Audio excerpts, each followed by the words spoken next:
So the question is to know if you can apply with your tutu, or is it to find out where to really focus your energy on?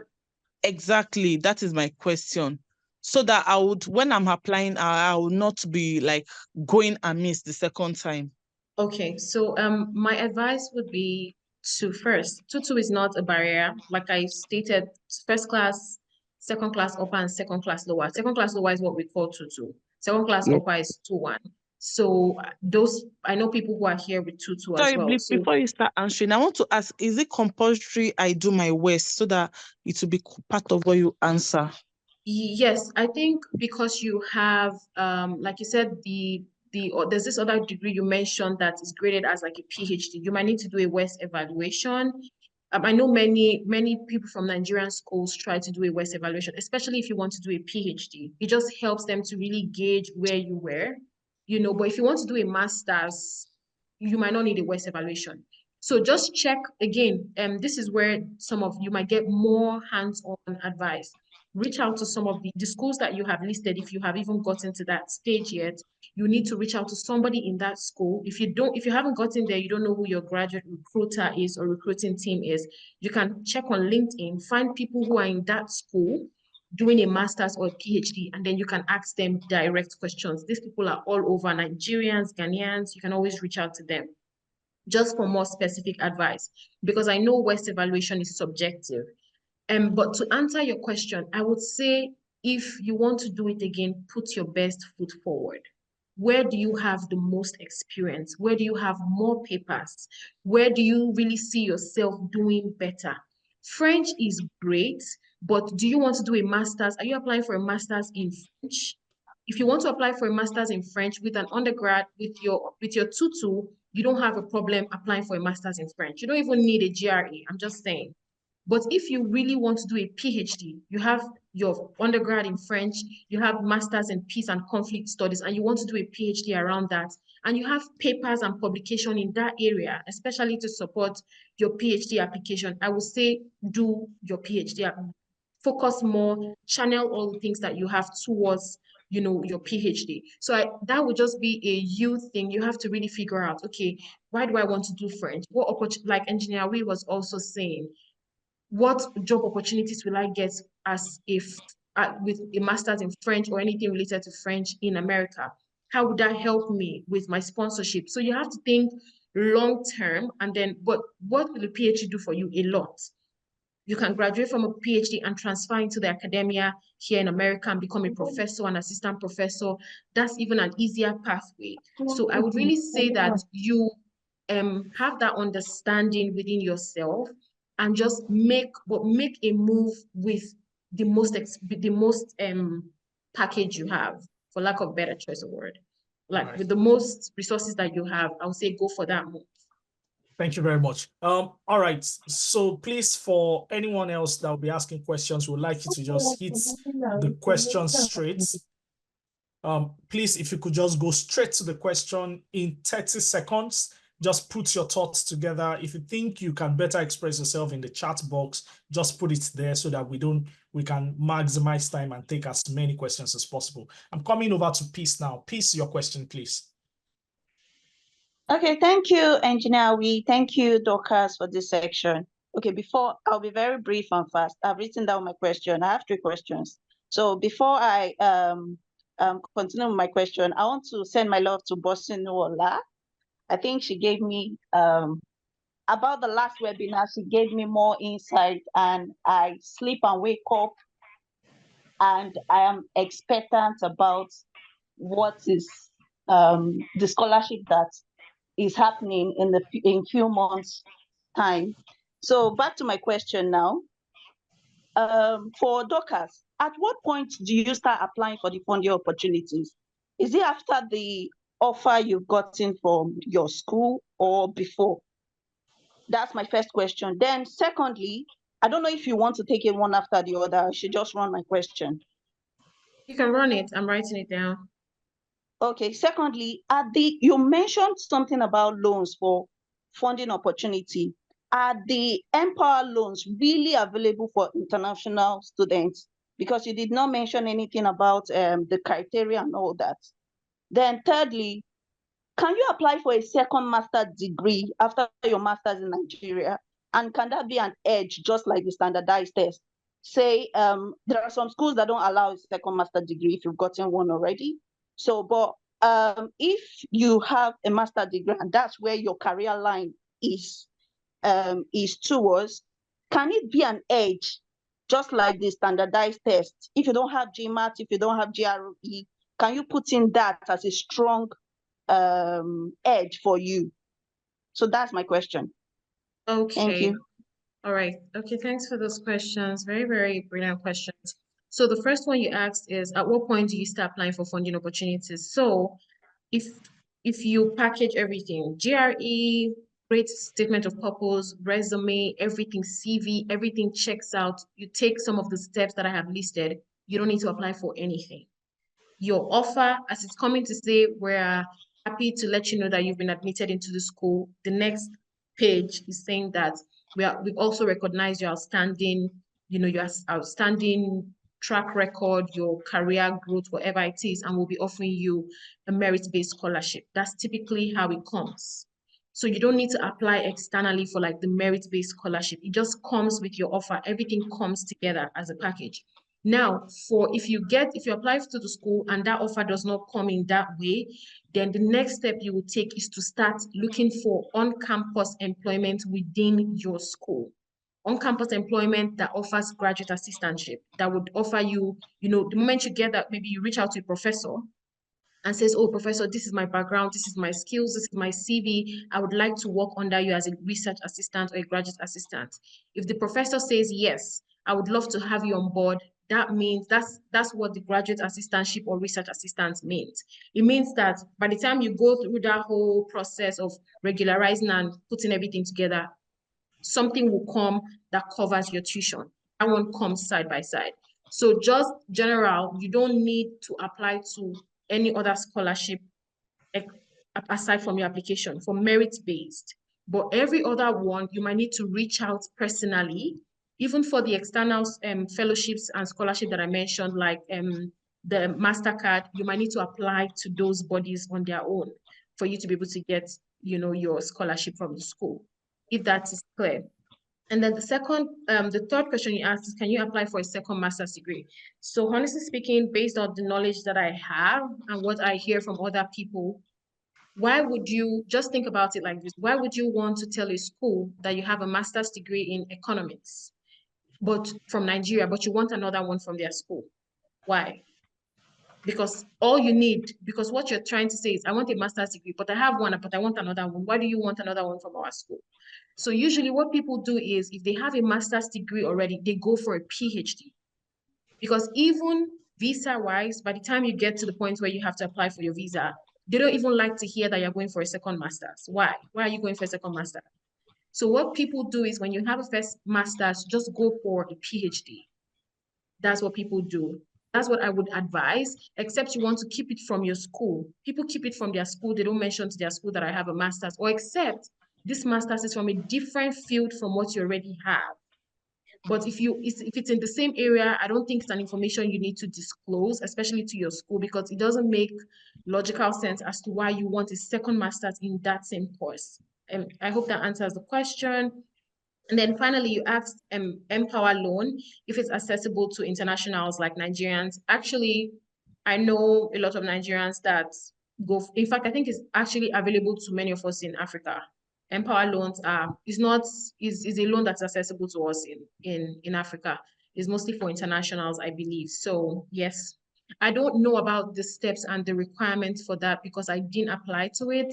I know when I was doing my application process, a lot of people kept talking about Empower Loan, but I didn't have any reason to look it up or check it out. But please, it will be a good area for you to do some more research on and see how that works. And I can also maybe ask a few questions and share links for people who might want to look at that area.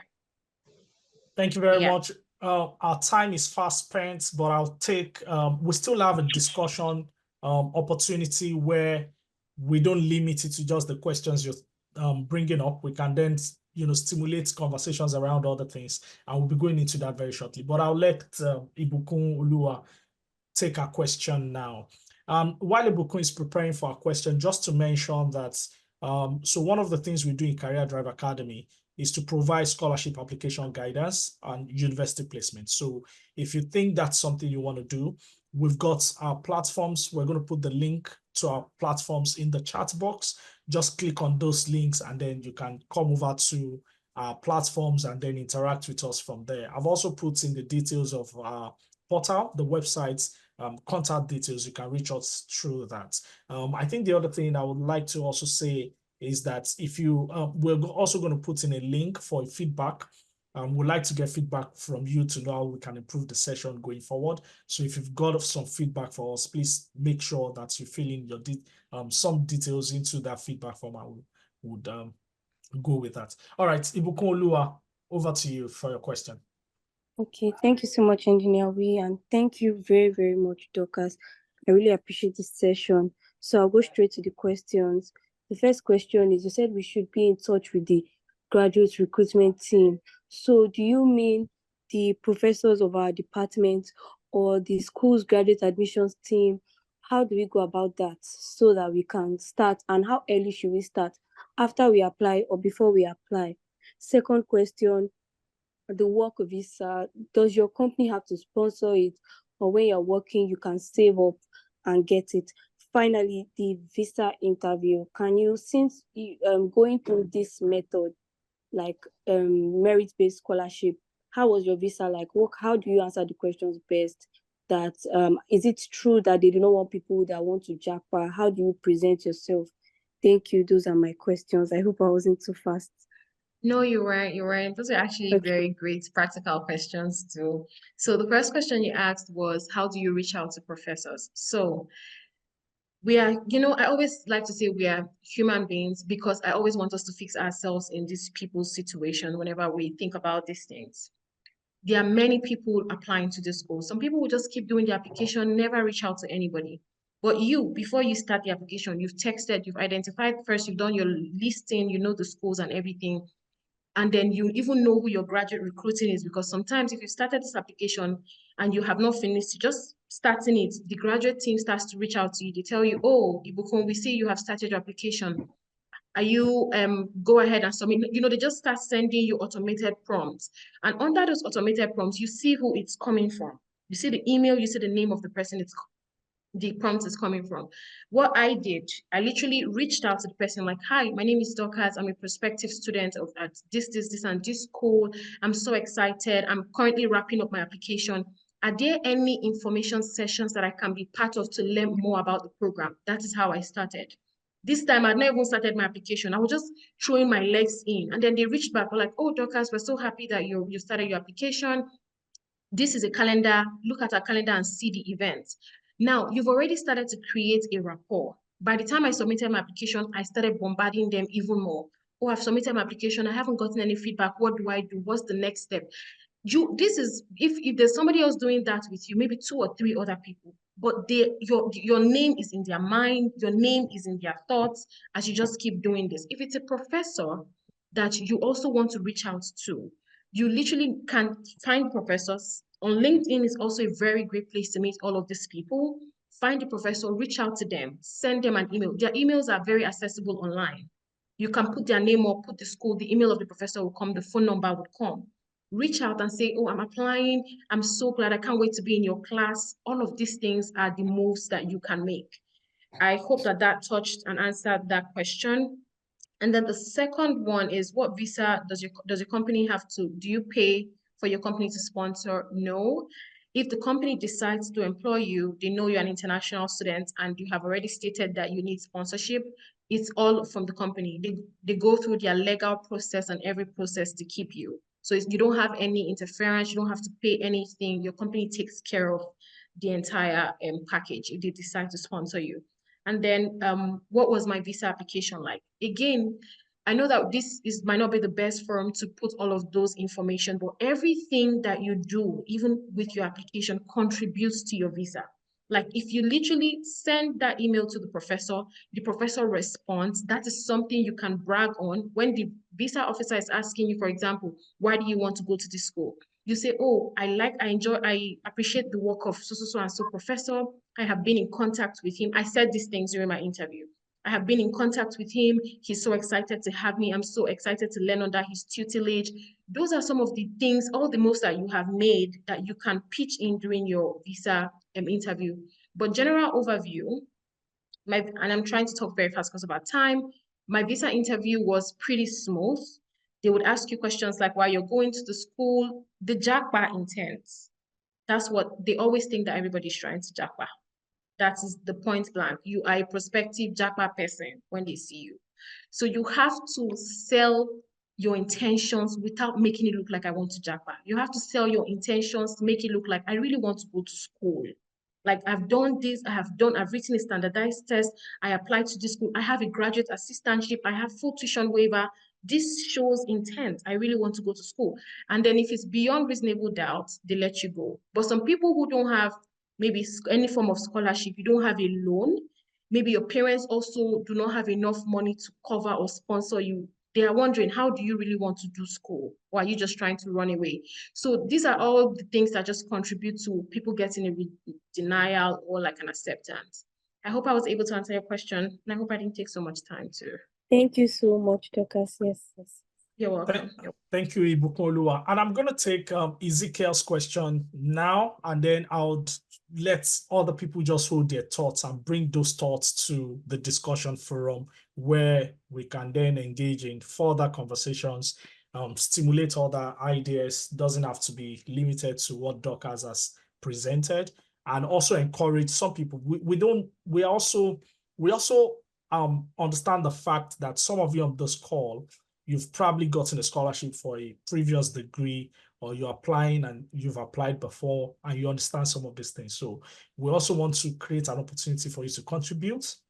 If you think you know something about what is being said, you can just put up your hand and then we'll let you contribute to the conversation. All right, Ezekiel, the floor is yours for your question, please. Okay, thank you very much. I really appreciate. Please, I have two questions, please, Dorcas. I want to quickly ask.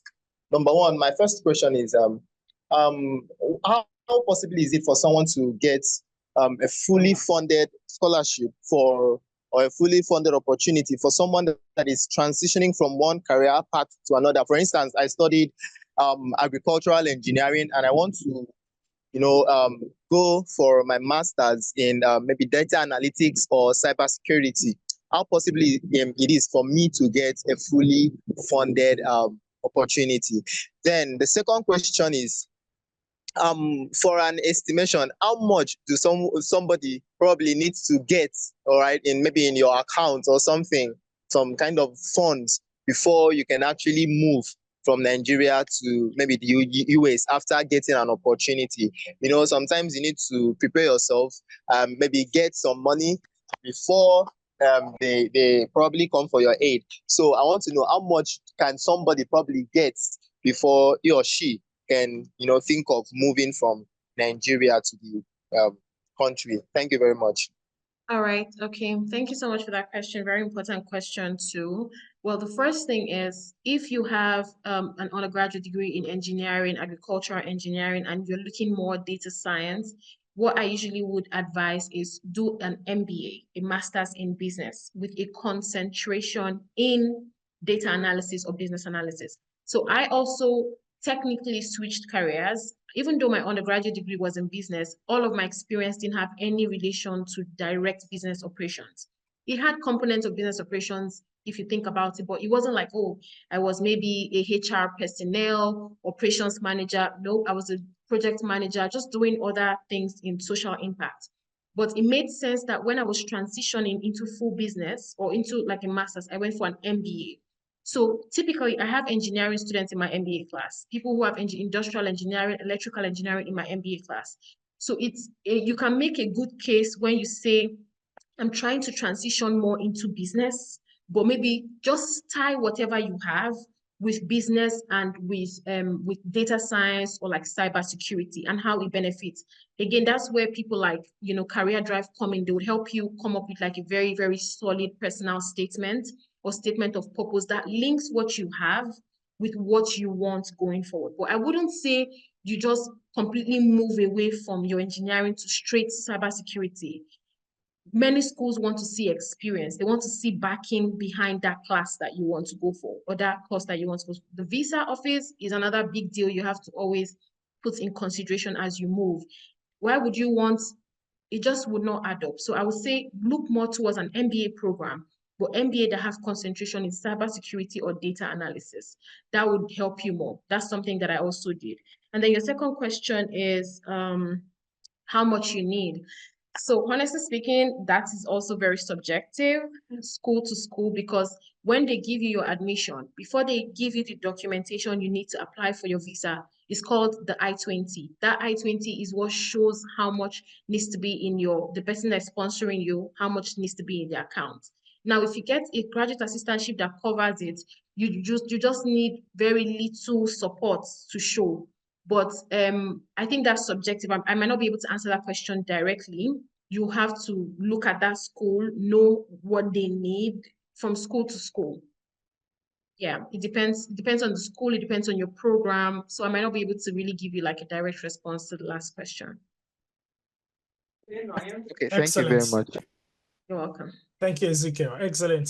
Thank you, everyone. Such an interactive session that we've had. Engineer, Yes. Yeah, I saw a question in the chat box that I wanted to quickly clear up in 2 minutes, please, sir. Okay, yeah, go for it. Yeah, somebody said, hello, Doctors. You mentioned that the first and second round of application is best. I would like to say, what category is it? Is it the fall, spring, or summer? So I didn't touch on this. That's why I quickly want to touch on this.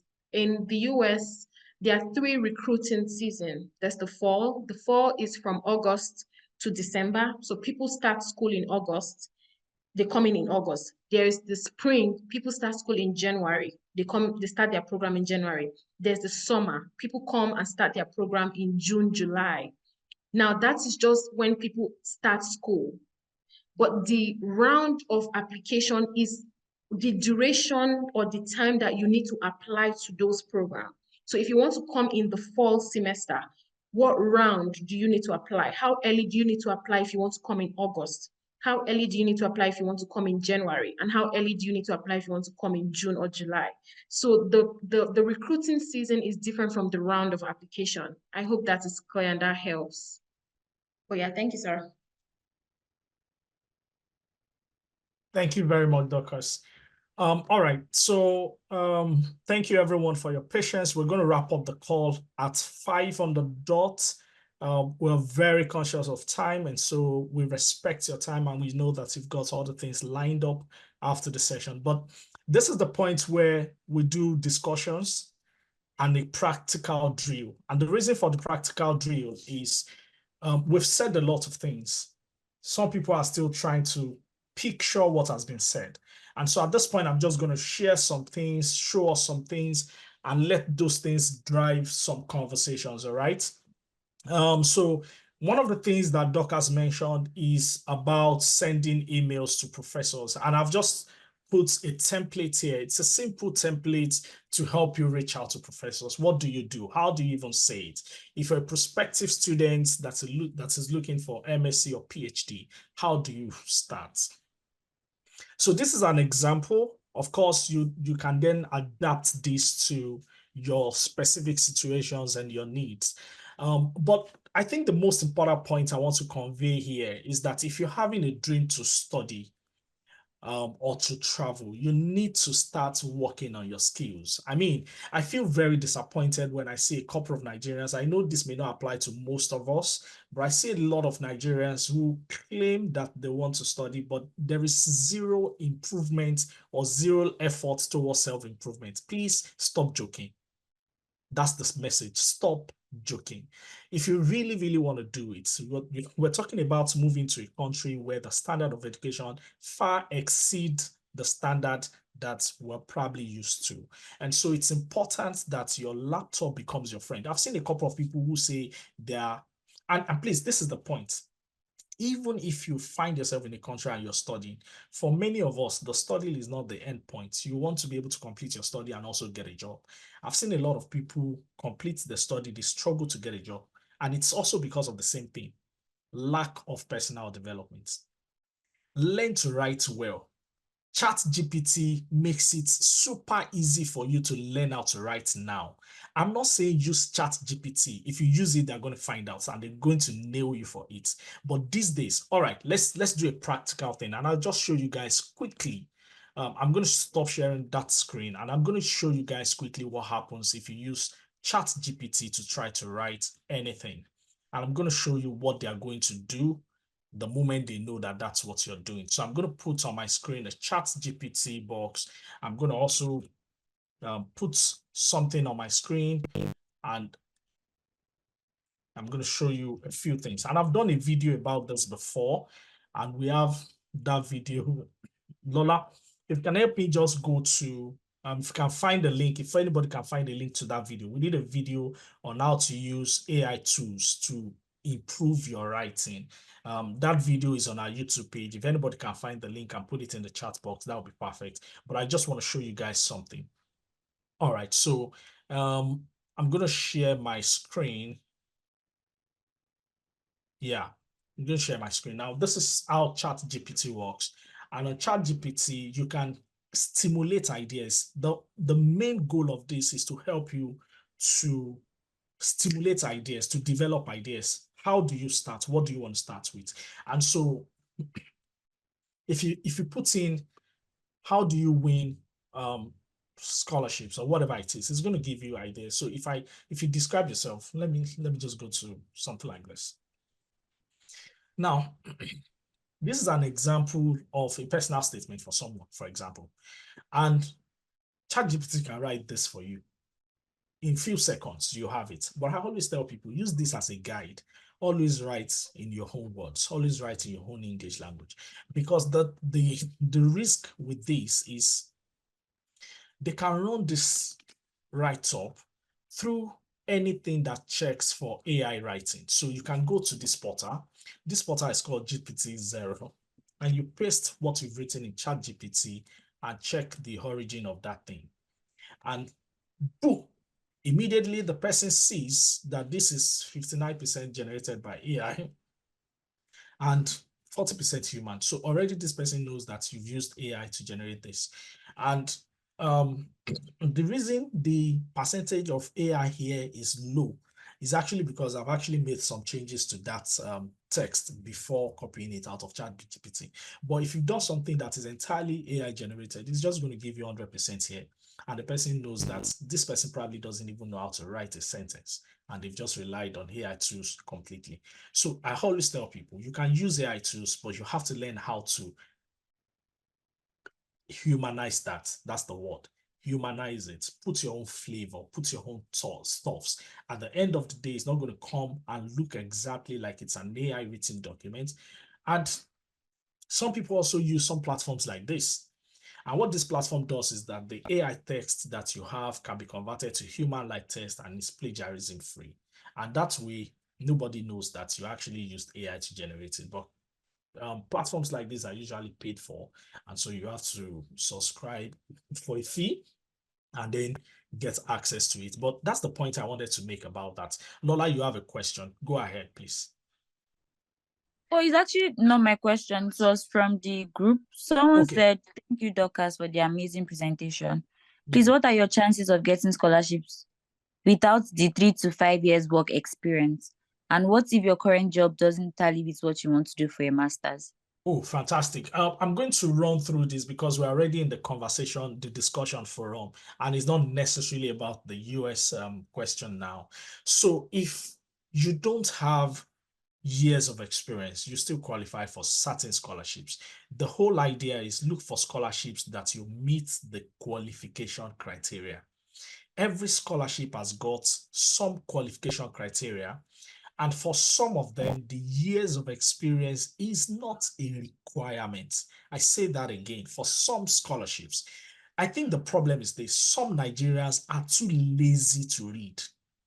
And I'm not insulting us, please, but I've dealt with a lot of Nigerians on our WhatsApp community. We've got 1,025 people there. On our Telegram community, we've got a couple of hundreds there. And I see people send messages to me every now and then. What I realize is that if you send a scholarship information to people, the things that you have said, the questions they're probably going to ask you will let you know they've not read anything on that thing you sent to them. That's what I found out. Please take your time, read. Google is your friend. If you need an information, do your research first. Let it be that if you're asking a question, you're asking questions that you've not been able to find answers to.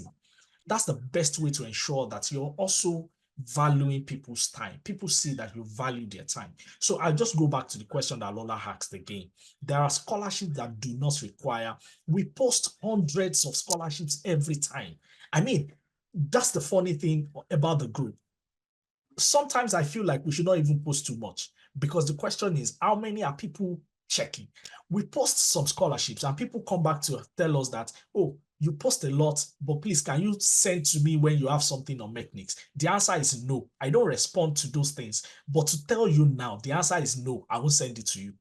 And it's as simple as that. If we want to send specific information to 1,025 people, we're never going to do anything else with our time. It is your job, your responsibility to sift through the information that we've posted and find something that is relevant to you. I go back to another question another point that is related to the second question. Sometimes you've got an experience in an area that is not directly relevant to a field you want to study. Please learn to be flexible. Understand the difference between the goal and the pathway. If your goal is to get an education that you do not have the funds for, then you don't have the right to be rigid with how you get it. I mean, that's the funny thing. People sometimes say to me, oh, Ayo, can you help me? I need a fully funded scholarship. I don't have money to pay for school fees, but I want to go to Canada. I had a tutor or a third class. I want to move with my family. Come on. Look at yourself and do. And this is what I tell people sometimes. Some scholarship is going to cost the sponsor $50,000. What have you done to deserve $50,000 of somebody's efforts, somebody's sweat? Somebody has gone to work somewhere and they've built an organization with their sweat, and you expect that organization to give you 50,000. It's not a grant. I mean, it's not a loan you pay back. It's a grant. What have you done to deserve that money? If you cannot find an answer to that question, don't bother applying. Don't bother trying to apply for a scholarship. Just go and sleep. See, the truth is bitter, but there are opportunities like this that we must tell ourselves those bitter truths. Because if you don't put those things in your mind, no, it's not going to help you. So the first thing is you need to learn to be flexible. What do I mean by being flexible? I've done a degree in public policy. My background is in civil engineering. See, we live in a world where everything connects to everything. We live in a world where everything now connects to everything, right? So we are in a place where you don't necessarily have to keep saying, oh, because I did civil engineering, I must do master civil engineering, PhD civil engineering. No, go and ask everybody who has done PhD. They will tell you they're doing a PhD in a research area that probably doesn't even sound like the first degree they had. It's because they've found a niche. They've branched out to something. And sometimes there are things that I'm not saying completely veer off your path. No, I'm just saying sometimes you need to pay attention to. I've seen a scholarship opportunity that talks about AI. But what I've done in my background is education. Are you telling me that there is no connection between artificial intelligence and education? You probably haven't spent more time thinking and researching about it. That's why you think there's no connection. All right. Now, our time is fast spent and it's about 5 p.m. and I don't want us to really just keep you guys waiting. So we're probably going to close the session there because I always like to keep my commitment to time, except we have the majority of people who are saying, can we just do 10 more minutes or 15 more minutes and just get to the root of this matter? But if we don't have that, we can just close the session today. And the next time we meet again in August, we're going to be talking about some other countries. It could be Australia, it could be Poland, and then we'll come back to some of these points, okay? And discuss some of these points to the point that, we drive it in. So it's 5 o'clock. I just want to give us the opportunity to say, let's do a poll. Do we all want 10, 15 more minutes? Or do we end it now and meet again? So I'm going to just put a poll here and say 15 more minutes. And I'm going to put yes or no and send it to the group, and you can just vote and let's see. All right.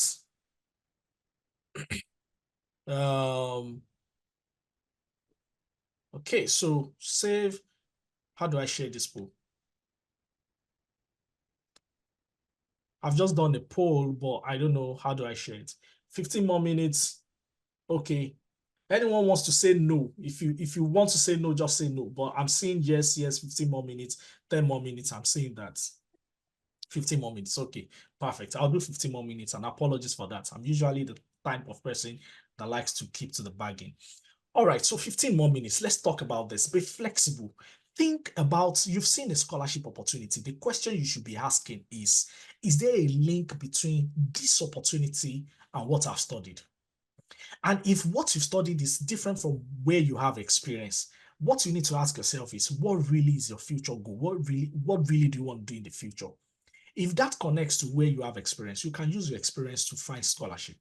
It depends on how you write your personal statement. I've seen people who read music and you have gotten scholarship in something completely different because the experience is in marketing and then they found the scholarship in the area of marketing. So the important thing is, of course, it's good for you if your education links to your experience, but if it doesn't link, the question is that what do you want to build on? But bear in mind, it is easier to build on your professional experience and leverage that as the selling point than to build on your education. I'll explain. Master's program or postgraduate courses are opportunities for you to demonstrate deep interest and passion for a field. Please understand that. When you're doing an undergraduate, the reason you go to the university is because from the word universal, you're getting universal knowledge. That's what you do in your undergraduate programs. So you're getting a universal knowledge, even though you've studied engineering or medicine or whatever it is. That's why they teach you about English, they teach you about culture, they teach you about writing, they teach you a lot of things. Because even though you're learning a field, you're having a universal knowledge of what it means to be educated. So you come out and you speak as an educated person. So your undergraduate does not necessarily show that you're passionate about a program or about a sector or about a field. The reason people go for masters is because it's an opportunity to then master an area of research or a sector or a field. That's what you do when you do a master's. That's why it's called a master's program. You now begin to learn everything that you need to know about that particular area. And when you do a PhD, you become an expert in a field. That's why you do research about that particular field. The thing you need to know is that your research can be on anything that connects to that field. I've seen a lot of people who have engineering background, but today they are social researchers because their research just brings the social aspect to the field of study. And the more you move with educated people, the more you seek counsel, the more you have conversations, the more you discuss, the more you understand these things. You're not going to, that understanding will not jump at you. And go to the second point. Please read. Please read and read and read as many things as possible. And that's going to bring me to something I just want to put on my screen for a short time. I'm going to put this on my screen quickly. Share my screen and I'll put these things. Share my screen and I'll put this thing. And if you have a question, please just throw it into the chat box. I'll see it. But I want to share my screen and share something with you. All right. So let me share this with you. Let me start with this. Have a plan. Find your why. Why do you really want to study? See, nobody's going to give you scholarship because you want to jackpot. If they perceive that that is your purpose, that's your goal, that's your reason, Either they perceive it at the time they are reading your application, or they perceive it at the time that you're doing your visa. They will deny it. I want to tell you that now. Just know it. If you have a visa interview and the person can perceive that your purpose of going is because you never want to come back to your country, at that spot, they will decide that they are going to tell you no. You need to have a bigger goal than that. Traveling out of Nigeria is not a miracle that is going to change your life. Please understand, there are people in Nigeria doing far better than people outside of Nigeria. That somebody is in the US does not necessarily mean that the person's life changed dramatically overnight. No. You need to have a bigger purpose than just Japa. Japa is in fact, for anybody thinking about that, please go and rethink. It's the list of things that can happen. Think about what is that thing that this country can offer you that you probably do not have access to in Nigeria. Quality of education. Not just the education, networks, international networks. Number 3, the fact that you have the opportunity to practicalize. You have opportunities to live your dream. You have good internet, good environment to learn, to study, good environment to connect, good environment to think. Many of you want to do research, no light, no internet. Those are the things that those countries offer you. So if you understand your why, it helps you to communicate it. Decide on where you want to go. Is it the US? Is it the UK? All of these countries, there is none of them, to be honest with ourselves. Current metrics of measuring progress of society, there is hardly any of these countries that is not doing better than Nigeria now. That's the truth. And sometimes people dream a lot. It's good to dream, but be realistic. Some of you, in your undergraduate program, you didn't do so well. So maybe it's not a problem. I'm just saying, maybe you had a third class or a 2-2. Years of experience, you don't have any, or probably you have years of experience that does not correlate to what you did in school. Some degrees or some things that you need to have, paper things. Have you done West? No. Do you have IELTS? No. Do you have this one? No. Even your transcripts you are still struggling to get. And you want to go to Canada, you want to go to US. Let's be honest with ourselves. The more you dream about the countries that are the top destinations for everybody, the more difficult you put the more difficult you make it for yourself. So sometimes you need to be realistic about, I need to go to the US, but is it going to be easy for me to move to the US with my current level, current development? Is it going to be easy? Is it going to be difficult? If you find it very difficult, think about other countries you can still go to easily. That's why we're moving from country to country. Some of you, if you apply to Sweden today, you'll be in Sweden by next year. But you are on the same spot thinking of applying to US and Canada because you have a friend that applied to Canada is in Canada. You don't even know. That friend probably had a 4.3 where you had a 2.2 in your school. That friend probably had somebody who funded the education, but you are looking for fully funded scholarship. That person probably had experience that you don't know about that helped them in the way they qualified.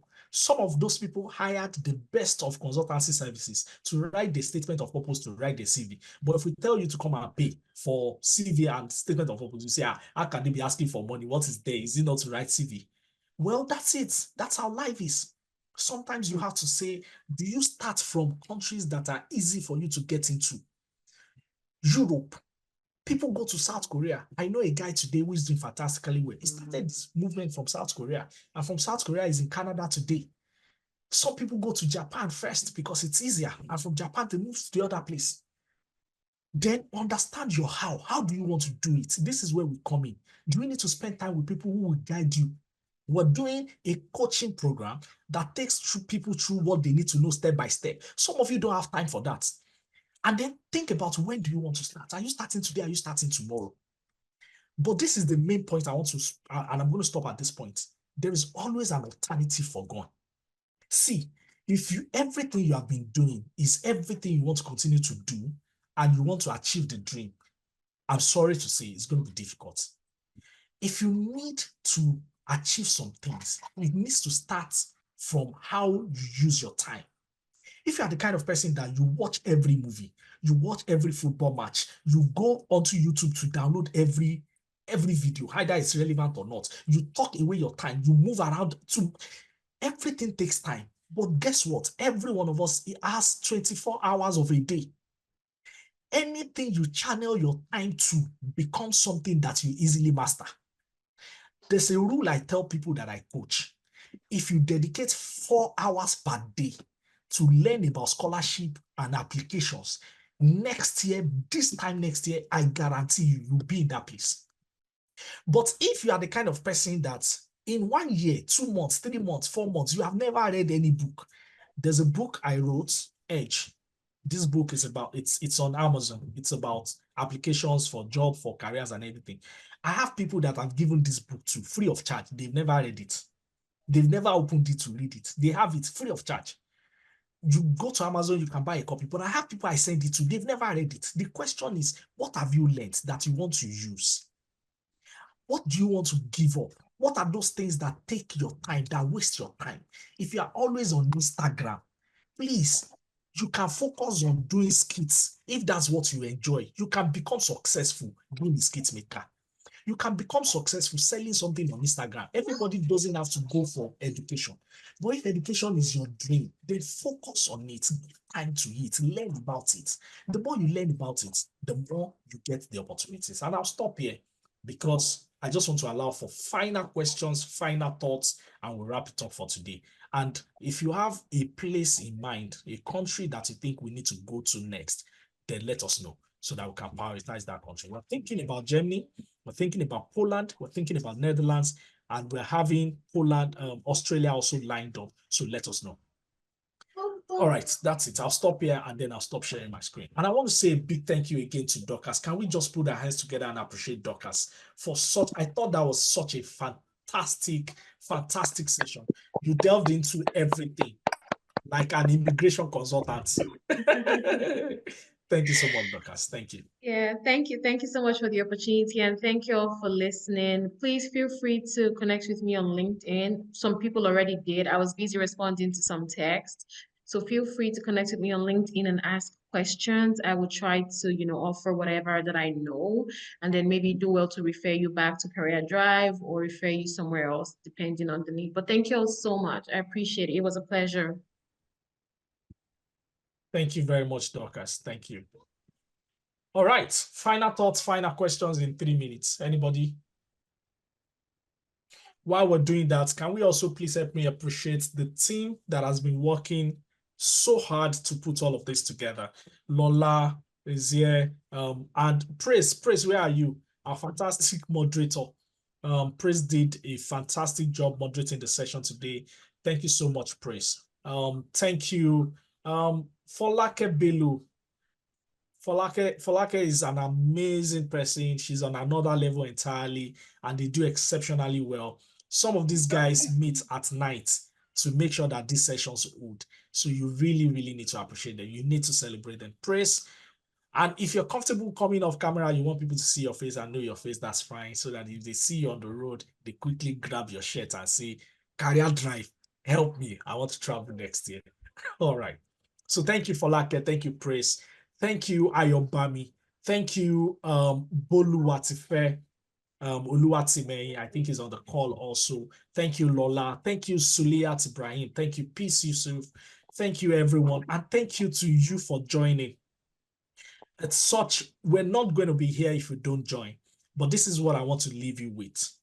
This is not the end of the road. It's a journey.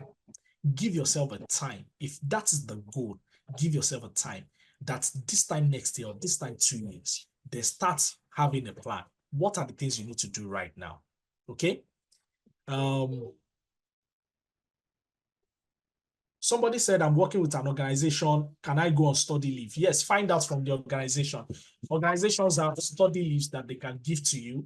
If it's a government establishment, by law, you have the right to go for such opportunities. If it's a private organization, they may not be able to keep your job for you, so you need to think very well about that. But discuss with them and see what you can do about that. So we're wrapping up in 1 minute. Finally, join our platforms. These are just, there is very little we can do in 2 hours, and see how 2 hours have just flown by. But the place where you get the rich information every day is those platforms. Our WhatsApp platform is already full, but we've just opened a new Telegram platform. We know many people are not active in Telegram, but you can also follow us on Instagram. You can follow us on Facebook. You can go to our YouTube channel to watch some videos. And we're going to upload the video for this session also. We're going to make it available. And the video for the previous sessions, we're going to put the links to those videos also in the chats on WhatsApp and on Telegram. So if you've not joined, please join. We're putting the links here. And if you forget everything, don't forget Career Drive. If you search that word Career Drive, you'll find every information that links back to us. You'll find it on our website. So thank you very much once again. Thank you, Dorcas, once again. Such a brilliant presentation. And we hope that we can have you another time to still talk about something else around the US. Yes, it'll be a pleasure, gladly. Great. And finally, I want to say thank you to some people that have joined that I know that they are friends that they just probably joined to support us or to also learn or to also ask some questions or contribute. I know some of them are already living in some countries outside of Nigeria. I know them very well, and I can see them on the call today. I just want to say thank you for your support and thank you for sharing this information. We'll see you in August, and that time we'll be moving to another country to talk about how to get to that country on a sponsored education to win a scholarship. Thank you. Enjoy the rest of your day. God bless you. Thank you so much.